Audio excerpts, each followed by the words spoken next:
Nobel বিজয়ী অর্থনীতিবিদ doctor Mohammad ইউনূসকে প্রদান করে দেশের অন্তর্বর্তীকালীন সরকার গঠনের সিদ্ধান্ত নেওয়া হয়েছে।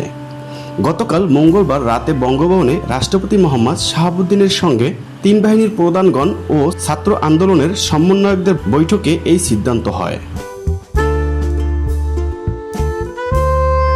কোটা সংস্কার আন্দোলনের নেতৃত্ব দেওয়া বৈষম্যবিরোধী ছাত্র আন্দোলনের সমন্বয়কদের 15 সদস্যের একটি দল গতকাল সন্ধ্যা 6টায় বঙ্গভবনে যায়।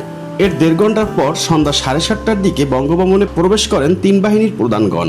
বঙ্গভবনে রাষ্ট্রপতির সঙ্গে তিন বাহিনীর প্রধানগণ ও ছাত্র আন্দোলনের সমন্বয়কদের দীর্ঘ বৈঠকে ডক্টর মোহাম্মদ ইউনূসকে প্রদান করে অন্তর্বর্তীকালীন সরকার গঠনের সিদ্ধান্ত হয়।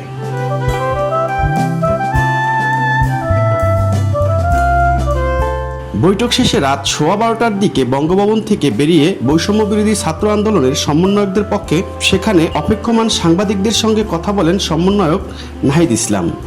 তিনি বলেন, তারা অন্তর্বর্তীকালীন সরকারের প্রধান হিসেবে ডক্টর মোহাম্মদ ইউনূসের নাম প্রস্তাবন করেন। রাষ্ট্রপতি তাদের সম্মতি দিয়েছেন।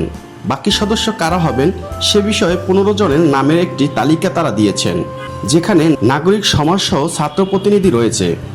খুবই দ্রুত সময়ের মধ্যে এই তালিকা নিয়ে বিভিন্ন রাজনৈতিক পক্ষের সঙ্গে আলোচনা করে একটি চূড়ান্ত হবে। সেখানে ঢাকা বিশ্ববিদ্যালয়ের অধ্যাপক আসিফ নজরুল সাংবাদিকদের বলেন, আমরা একটা অস্বাভাবিক পরিস্থিতিতে এই সরকার গঠন করতে যাচ্ছি। এই সময়ে এটাকে বিভিন্নভাবে সাংবিধানিক বৈধতা দেওয়ার সুযোগ আছে, নিয়ম আছে, সেটা অনুসরণ করা হবে। সরকারের মেয়াদ এখনও ঠিক করা হয়নি। বঙ্গভবনে বৈঠকে ঢাকা বিশ্ববিদ্যালয়ের আন্তর্জাতিক সম্পর্ক বিভাগের অধ্যাপক তানজিম উদ্দিন খানও উপস্থিত ছিলেন।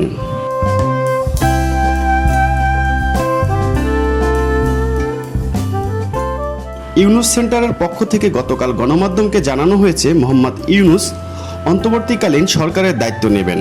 ডক্টর ইউনূস বিবিসিকে বলেছেন, যে শিক্ষার্থীরা এক ত্যাগ স্বীকার করেছেন, তারা যখন কঠিন সময়ে আমাকে এগিয়ে আসার অনুরোধ করেছেন, তাহলে আমি কিভাবে তা প্রত্যাখ্যান করি।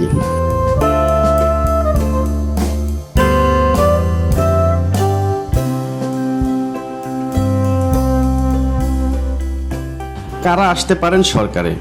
বিএনপি, জাতীয় পার্টি, জামায়াত ইসলামী, ইসলামী আন্দোলন, গণতন্ত্র মঞ্চ সহ বিভিন্ন রাজনৈতিক দলের নেতারা রাষ্ট্রপতি ও তিন বাহিনীর প্রধানের সঙ্গে সোমবার 2 দফা বৈঠক করেন। দলগুলোর সূত্র বলেছে, অন্তর্বর্তীকালীন সরকার পেশাজীবী বিশ্ববিদ্যালয়ের শিক্ষক, আইনজীবী ও নাগরিক সমাজের প্রতিনিধি, সামরিক, বেসামরিক, সাবেক আমলা ও ব্যবসায়ীদের অংশগ্রহণ থাকতে পারে। এখন পর্যন্ত অন্তর্বর্তীকালীন সরকার নিয়ে সদ্য ক্ষমতা হারানো আওয়ামী লীগ ও তাদের মিত্রদের সঙ্গে কোনো পরামর্শ করেননি রাষ্ট্রপতি কিংবা সেনাবাহিনীর প্রধান।